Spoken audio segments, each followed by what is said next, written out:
What's up, guys? Welcome back to my channel. So today is Tuesday, February 11th, and we are continuing on with our 355 days of vlogging.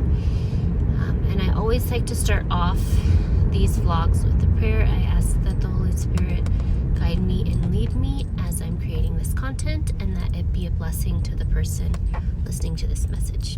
Sometimes I record it and sometimes I don't. I traditionally start creating my content with that prayer. And with that, today we are going to be talking about how to bring the magic back into your relationship. I was talking with a friend of mine the other day, and this topic came up, and it's it's pretty prevalent, I think, in most relationships. If you care about your spouse, to want to make sure that you are paying attention to them, right? That you're not letting that love that you first felt for your significant other in the beginning of the relationship start to fizzle out, right? That you're keeping the spark alive, that you're fanning the flame, so to speak. So today we're going to talk about that. So I have 10 tips for you today on ways to keep the magic alive or bring the magic back into your relationship with your partner. Tip number one is to prioritize quality time.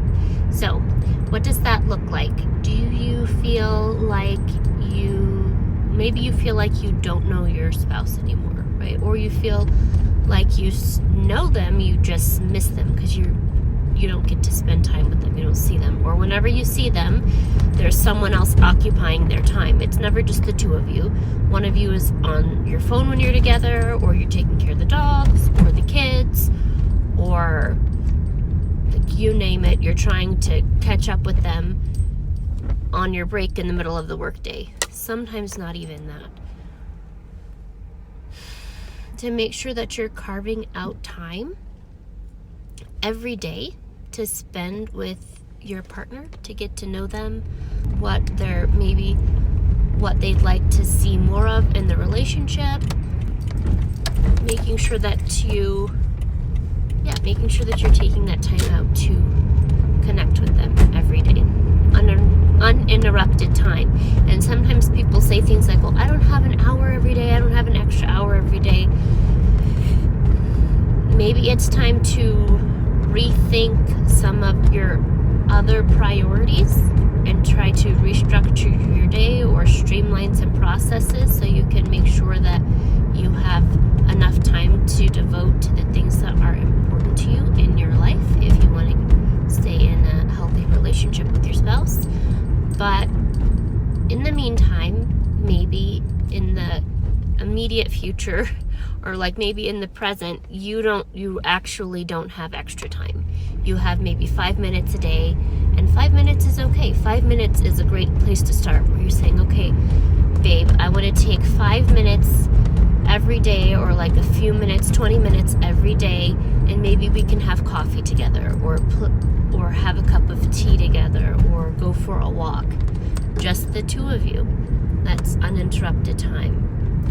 To let them know that you want the relationship to be a priority, that it's important to you. Tip number two.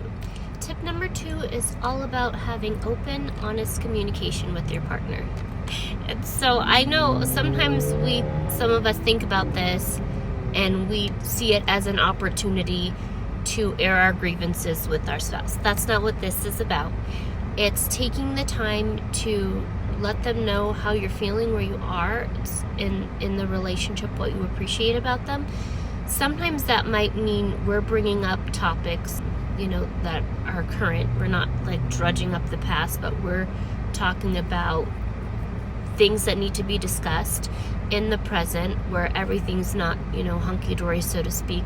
But it shouldn't always be about open and honest communication. Shouldn't always be about complaining. You should have positive, kind, uplifting things to say about your partner. Why you love them, what you appreciate about them.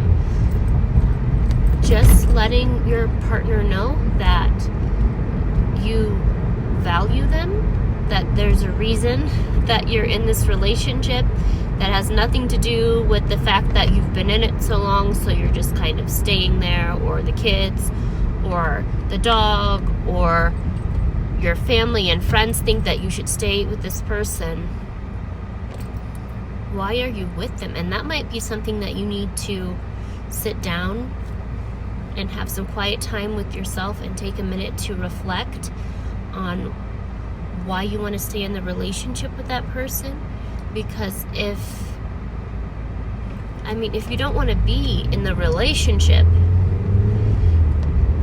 it's going to show, right? So we're not encouraging people to be fake, but like that's the top title of this video, is bringing the magic back into your relationship. And part of that is realizing why you fell in love with the person and letting them know that you appreciate them. You appreciate the version of them that they were then and the parts of them that you appreciate now. Tip number 3. Tip number 3 is to surprise each other. So if you've been taking the time to continuously get to know your spouse, because we all evolve and grow over time, then you probably have some ideas on different ways that you can surprise them. If you're not sure, maybe take the time to do what we discussed earlier and sit and have some tea or coffee with them and just listen. Go for a walk and listen and rediscover your partner. And then from there, it'll be easier to come up with activities or things that you can do together, or ways you can surprise your spouse. So if it's a love note, maybe it's getting them a massage that you know they would enjoy, or setting up a surprise date night with your spouse. Just letting them know that you took the time to think about them without needing to have a special occasion can go a long way. Tip number 4. Tip number 4 is physical affection and intimacy. This can be tricky for some couples if like one of you or maybe both of you have a love language that is physical touch. Sometimes people interpret this as it always has to be an intimate act, like a sexual activity that's taking place, and that's not to be confused with sex. Just because your love language is physical touch does not mean that's how you receive love, by having intercourse with your partner. Don't get me wrong, I think some people are definitely like that. Maybe there's some men watching this who are thinking that's exactly what that means for me. That's how I know my wife loves me, is when she wants to be intimate with me. But for a lot of us, it's so much more than that, right? Intimacy and physical touch means that you can share parts of yourself with your spouse that you can't share with anyone else. It's more than being physically intimate. And even if we're talking about physical touch, it's more than, that time that you might have in the bedroom, or sometimes even just taking the time to sit with your partner and snuggle on the couch and not expecting anything afterwards, to be able to give them a foot massage or scratch their back or hold each other without it having to lead to intercourse, right? Without it having to lead to sex. To make sure that you are showing your partner you enjoy spending time with them more than just their body, even though that's still an important part of it, but it's not the only thing that we want to focus on. And then adding to that, we want to make sure that when we are showing affection towards our spouse, or physical affection or acts of service, any of the love languages, that we're not making it transactional, right? I'm not rubbing my husband's back so that he will rub mine, or telling him that I think he looks handsome today so that he'll tell me that I look handsome, or making him feel like he needs to earn my love or affection.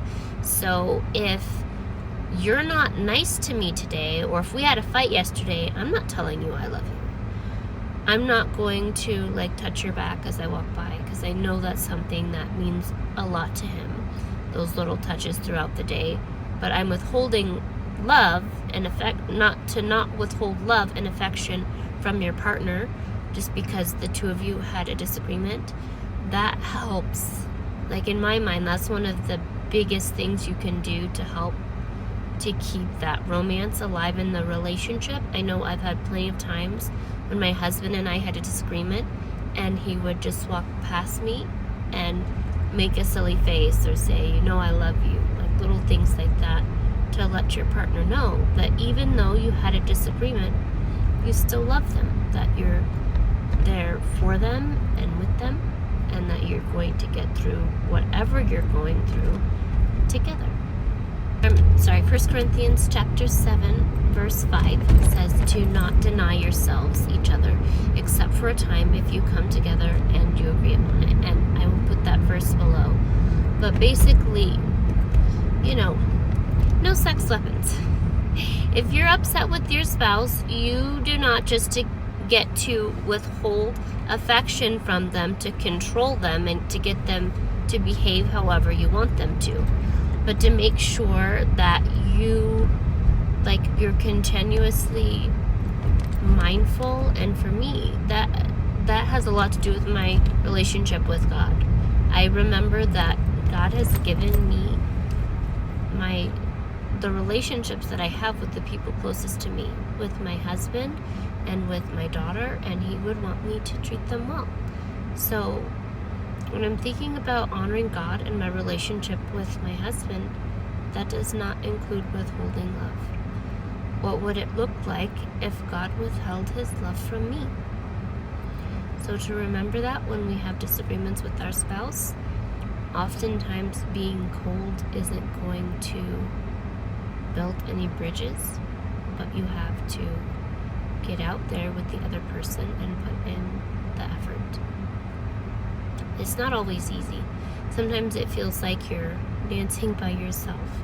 And sometimes your partner might feel the same way, that they're putting in effort by themselves. But if the two of you are committed to making the relationship work, you know that it's worth it. So that brings us to tip number 5. Tip number 5 is trying new experiences together.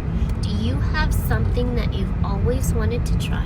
Maybe that you and your spouse have always wanted to try that you haven't done yet. Maybe it doesn't cost a lot of money. I know we talked about earlier, like rock climbing or hiking, maybe pottery, wine tasting, Comic-Con, live action role play, pickleball, glamping, something that you guys haven't done would be fun to try. So if you guys have any other ideas, please feel free to leave those in the comments below. But sometimes doing a new activity with your spouse gives you the opportunity to get to know them in a different light. I know my brother says this about he and his wife, that he enjoys doing new activities with his wife because then he gets to see different sides of her that you might not see otherwise. So like if you were to take a sculpting class together or a cooking class with your spouse, or maybe have a night where you play video games together. Yeah. So that's tip number 5. And then tip number 6. Tip number 6 is to revisit the past. What are some things that you enjoyed doing, or ways where you enjoyed spending time together at the start of the relationship that maybe you could recreate? I know one thing that my husband and I did was a few months ago was we went to the theater where we had our first date, and we kind of recreated that date night.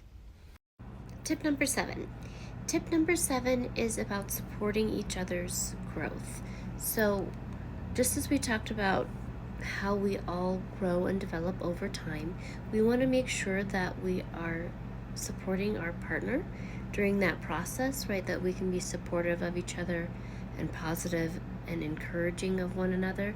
And hopefully we are in a relationship with someone who wants us to succeed, who wants us to do well, and that we can offer that same love and support to them, when they achieve accomplishments or if they're working on starting something new.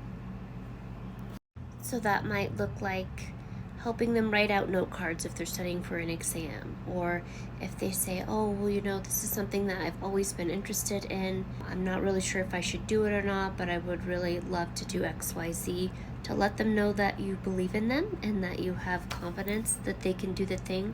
Hopefully you have confidence in them that they can do the thing. That might mean helping them do research, or once they get that certification, taking them out to dinner to celebrate, or getting them something they'll enjoy, to let them know that you're on their team and that you support them and want good things for them.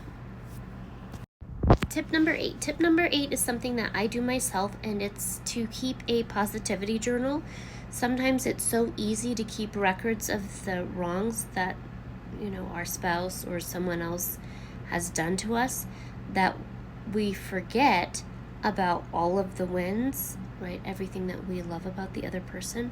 So what I like to do is I like to keep a journal of the positive things that I note in the relationship. So if I come home and my husband has already started dinner, or if he asks me on the way home, he asks me if I need him to pick up anything from the grocery store, or he tells me that I look beautiful, or decides to give me a back rub unplanned, or he takes me and my daughter out for dinner, or I notice him opening the car door for her. Little things that you see your partner doing throughout the day or the course of the relationship that you appreciate. So then when you're going through those rough patches, or when you have a rough day, you can look back and remember why you're in the relationship with this person that you love.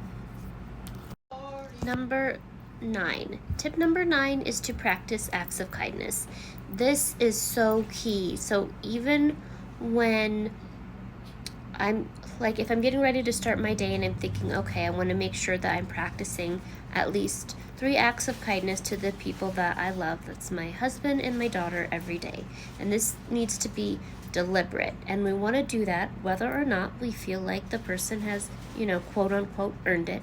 Because we don't deserve to have Christ die on the cross for our sins, and yet he loved us anyway. The least we can do is to love those people that we have been blessed to have in our lives, that God has given us to love, that are in our lives. So I try to show acts of kindness to my husband throughout the day, and that is another way that we help to keep the magic alive. And one of the coolest things about this tip is that once you start initiating acts of love, once you start making an effort, you'll notice, hopefully you'll notice, if you're in a healthy relationship, your partner just start to reciprocate.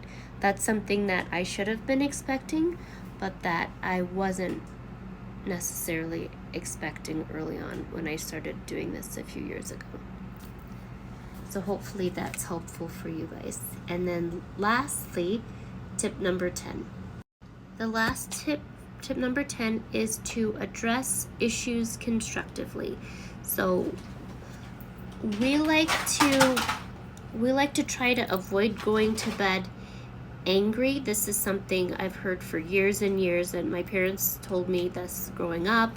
I've watched lots of personal growth and development content, and they'll say the same thing. You should try not to go to bed angry, but at the same time, to not be in such a rush to avoid going to bed angry that you end up talking with your partner about a disagreement before you've had time to calm down, right? Before you've had time to take a breath and reflect.